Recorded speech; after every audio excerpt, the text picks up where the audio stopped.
በጫማው ቦታ ካልሲ ያገለግላል ወይስ አያገለግልም ነው። ሲጀመር በካልሲ ላይ ማበስ የሚባል መስአላ የለም። በካልሲ ላይ አብሶ መስገድ የሚባል የለም። በሁሉም ንሱሶች የመጡት ኢትፋቅም ያለበት አልመስሑ ዐለል ኹፈይን ነው። ታዳ አልመስሑ ዐለል ጀውረበይን ይባላል። ይሄ መስአላ በነሱ የለም ብያችኋል። አልመስሑ ዐለል ጀውረበይን የሚባለው ይሄ በመዝሃቦች ደረጃ እርግጥ ከሁሉም ከዛም መዝሃብ ከዚህም መዝሃብ ይሄም ይሆናልና የሚል ሙጅተሂድ ሊኖር ይችላል። ግን በጥቅሉ እንደ መዝሃብ የሚታወቀው ሚን መፋሪድ ዑለማኢ አልሐናቢላ የሐንበሊ ዑለማዎች ከተለዩበት እነሱ ብቻ ይሆናል ብለው ኢፍታእ ካደረጉባቸው መስአላዎች አንዱ ነው ይሄ መስአላ። ሌሎቹ በአጠቃላይ አይሆንም የሚል ነው መዝሃባቸው። እዛ ውስጥ እንግዲህ አይ ወፍራም ከሆነ እንደ ከሆነ ይሁን የሚሉ ሊኖሩ ይችላሉ። ስለዚህ ይሄ መስአላ በጣም ፍቅህየን አጨቃጫቂ መስአላ ነው ማለት ነው። ዛሂሩ መቼም በካልሲ ላይ አብሶ መስገድ አይቻልም ነው። ዛሂሩ ይሄ ነው።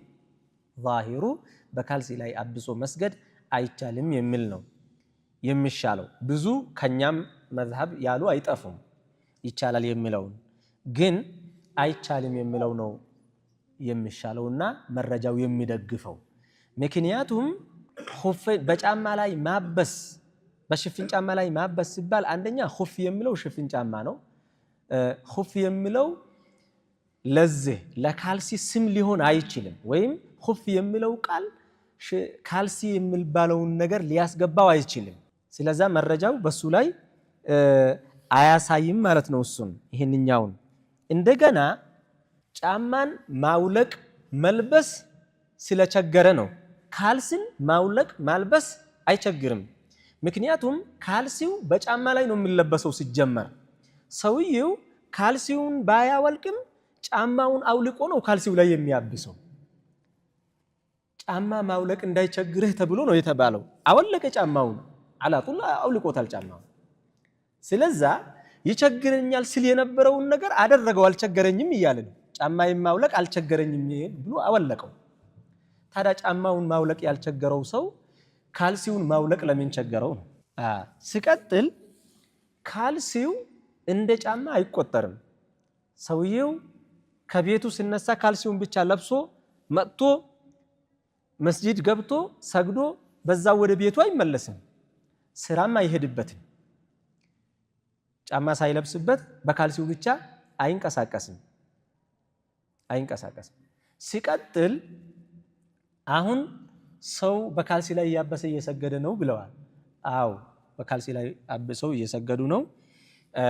ይሄ ሐናቢላዎቹ ይሄን የሚላላቸው ብለናል። ከሐናቢላዎቹ ይሄን ይቻላል የሚሉት በሰጡት ፈትዋ ስለሆነ መሄድ ያዙትኛ ሶላቱ ባጢል ነው የሚለው ነገር ይቸግራል። ግን መሆን የለበትም።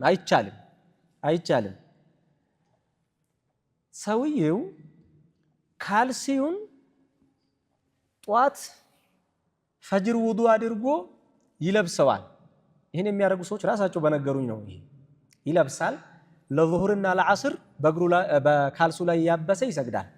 ከዛ ለመግሪብና ለዒሻ ወደ ቤቱ ሲመለስ ካልሲውን ያወልቀዋል። መስሕ የሚያደርገው ዙህርና ዓስር ላይ ብቻ ለስራ ስለሚቸኩል በዛው ላይ ጫማውንም እያወለቀ አያችሁ አይደለ? መስሕ የሚባለውን ነገር እራሱ የተደነገገበት አቀማመጥ ጋር ይፋለሳል። አብሮ አይሄድም። ቤቱ ሲገባ የሚያወልቀውን ነገር ልተኛ ሲል ያንን ለብሶት የነበረውን እኮ ለብሶት አይተኛም እኮ ያወልቀዋል።